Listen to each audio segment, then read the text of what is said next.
சரி நான் சின்ன சேஃப் தானே.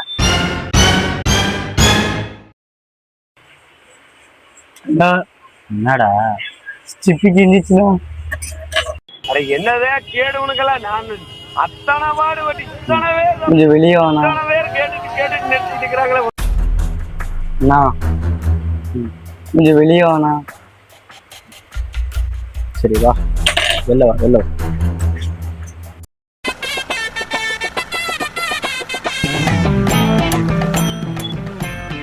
அண்ணா டிஸ்பிளே எவ்வளோண்ணா வரும்? அவன் ஃபர்ஸ்ட் என்ன கம்ப்ளைண்ட் கொடுத்தான்? ரீஃபிட்டிங்னு கொடுத்தாண்ணா. ரீஃபிட்டிங் எப்படி பண்ணுவேன்? அவன் கொடுத்தது ரீஃபிட்டிங். ஸ்டிப் எடுக்கும்போது பார்த்து எடுக்க மாட்டேன். அது குடும்படா உனக்கு தெரியல. பார்த்து தானே எடுத்தோம் போலீஸ்ண்ணா. அது டிஸ்பிளே கிடைக்காதுடா. அவ்வளவுதான், நம்மளை முடிச்சு விட்டீங்க போ. டிஸ்பிளே கிடைக்காது.